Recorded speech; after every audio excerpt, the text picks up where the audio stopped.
Nasa Pampanga si Bato. Totoong may arrest warrant na nga ito. Hmm? Yan mga kabunyog, yan ang mainit na balita ngayong araw. Hmm? Ah, ito po ay galing mismo kay Ombudsman Boying Rimulya. Dalawang beses niyang kinumpirma ito. Ang una doon sa programa ng DZMM, yung 4 alas. Ah, mahaba yung naging talakayan nila, pero ikwininto doon ni Ombudsman Boying Rimulya kung ano nga ba talaga yung sinasabi niyang arrest warrant. Mayroon talagang kopya sa kanya na pinakita. Ha? Yung layason daw ng Pilipinas sa ICC, tingin ko si Trillanes yun. ha? Yung layason daw ng Pilipinas sa ICC, mismong pinakita sa kanya yung kopya ng arrest warrant. No. Yun yung sinasabi ni Rimulya, ni Boying Rimulya. At mayroon pang isa na may connection din sa ICC ang nagpakita rin sa kanya ng nasabing arrest warrant. Kaya talagang niya, kumpirmado niya na may arrest warrant dahil nakita niya.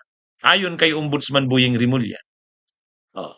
Ngayon, sa ambush interview na naman sa kanya ng media, tinanong na naman uli siya tungkol dyan. At gano'n na naman ang sagot niya. Na totoong mayroong nakita niya na yan, ICC arrest warrant na yan.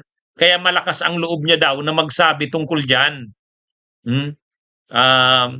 Kaya lang, syempre, hindi pa linalabas. Pero sa kanya, nakita niya na. Kaya kumpirmado niya na yan. Ayon kay Ombudsman Boying Rimulya. Ngayon, tinanong din siya tungkol kay Bato. Ano bang monitoring nila kay Bato?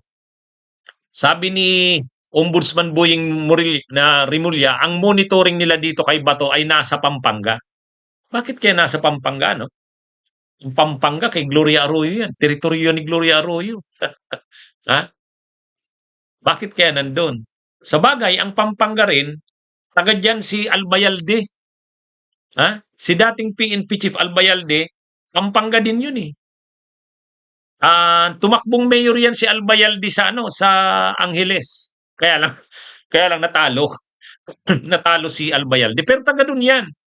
So ano bang ibig sabihin nito? It's either ang connection niya doon ay si Albayalde, kaya nandun siya sa Pampanga, or kaya ang mga Arroyo. Pero, malinaw yung pagkakasabi ni Ombudsman Boying na nasa Pampanga si Bato. Oo nga naman, kung sa Davao ito, sigurado nang alam na kaagad na nasa Davao ito kung doon ito magtatago. Siyempre, kung magtatago siya na hindi siya matutunton, ay doon siya hiwag siya doon sa lugar na alam niyang nandun siya. Alam nang nandun siya, tulad ng Davao. So, ang binanggit talaga ni Ombudsman Boying ay Pampanga. So, kung Pampanga yan, dalawa ang pwede niyan. Una, lugar yan ni Arroyo, pwedeng nagpatulong siya kay Arroyo. O kaya, kay Albayalde. Kasi si Albayalde ay taga doon sa Angeles. Kasi tumakbong mayor yan doon. Anyway, ang sabi naman ni Ombudsman Boying, kasi talagang pinipilit siya ng media na magbigay pa ng dagdag na detalye. Kaya lang ang sabi ni Ombudsman Boying Rimulya, hindi na siya magbibigay ng dagdag pang detalye kasi mahirap na, sabi niya. Basta kumpirmado na mayroon talagang arrest warrant dahil nakita niya mismo. At ang balita niya nasa Pampanga si Bato de la Rosa. Kung tinatanong na ito ba'y sinusurveillance na si Bato, ang sabi naman ni Ombudsman Boying, hindi naman sinusurveillance, pero minomonitor ng movements. Kaya ibig sabihin, namomonitor ang galaw ni Bato. Namomonitor. Bakit hindi pa inaaresto kung may arrest warrant? Ayaw i-detalye ni Ombudsman Boying. Sabi niya, mahirap na magbigay pa ako ng mga dagdag na impormasyon, sabi niya. Kaya sa mga nangyaring itong kumpirmasyon na ito ni Ombudsman Boying, na una, totoong may arrest warrant. Pangalawa, namumonitor ang galaw ni Bato de la Rosa. Ay sigurado, kung nakarating ito kay Bato, lalong yun. Lalong matatakot yun si Bato. Alam pala ang galaw niya. Hmm, lalo na kung totoo talagang nasa Pampanga siya at sinabi ni Boying Rimulya na nasa Pampanga siya. So, ibig sabihin tukoy na tukoy ang galaw niya. Anyway, kung ganito, kapag ganito yung mga impormasyon na nilalabas ni Ombudsman Boying, matatagalan pa yan bago bago lumitaw talaga bago lumitaw si Bato de la Rosa. Kasi magtutuloy-tuloy ng magtago yan. Unang-una, kinumpirma na mayroon ngang arrest warrant. Pangalawa, minomonitor talaga pala ang galaw niya. Oh, di ibig sabihin niya, naghihintay na lang ng tiyempo kung kailan siya aarestuhin. Ah, kaya wala na. Magtatago na nga yan si Bato. Hmm? Oh.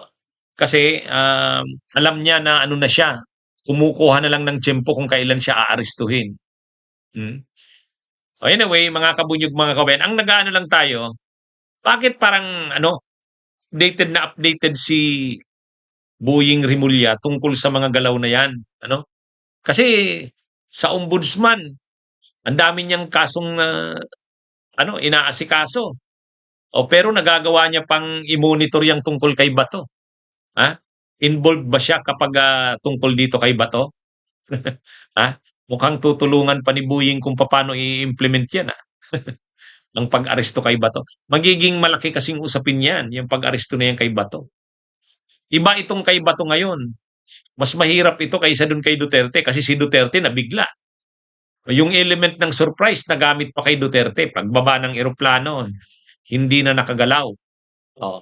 Wala nang nakapasok na supporter sa loob ng airport. Ang kasama lang ni Duterte doon si Hanilet sa si Kitty at saka yung mga abogado niyang kasama. Sila Delgra, sila Vidya Aldia. Pero yung mga supporters hindi na nakapurma, hindi naman sila makapasok doon sa loob ng airport. Pero itong kay Bato, na naghahanda na si Bato. Ha? Ayaw niya nang makumit yung naging error kay Duterte na nabigla sila. No? Pero na-monitor siguro ni Bato na talagang may plano na sa kanya na binubuo. Kasi inamin nga ni Boying Rimulya na ano tinatrack, minomonitor ang bawat galaw niya ni Bato de la Rosa. Oh. Malamang kahit yung ibang mga nabanggit ni Trillanes, sila Albayalde, sila Mata, sila Karamat, sila Leonardo, ay ano na rin. Nagpaplano na rin, nag-iisip na rin kung paano nang gagawin nila. Kasi baka sabay-sabay na ilabas ang arrest warrant. Kaya ano ito, mga kabunyog, mga kababayan. Kanina nga, para patunayan ni Boying na mayroon ngang arrest warrant, sabi niya dun sa mga host ng programa, yung 4 alas, hindi, gusto niyo ipakita ko sa inyo. Oh, sabi niya, mamaya, gusto niyo ipakita ko sa inyo. Ewan ko kung pinakita kila Ronald Llamas.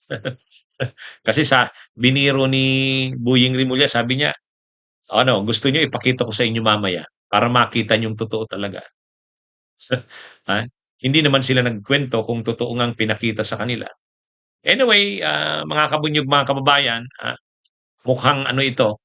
Sabi rin ni Soljen Berberabe, mag-uusap na sila ng DOJ tungkol diyan. Kasi anumang oras talaga pwede nang pwede nang humingi na ng tulong ang Interpol para i-implement yung arrest warrant kung mayroon nga. Kaya sabi ni Soljen Berberabe kanina, mag-uusap na daw sila ng DOJ kung ano talagang gagawin. Mukhang may mga binubuo ng plano, lalo nang hindi na talaga nito lalabas si Bato. Bunyog, bunyog, halikan na kasama ka.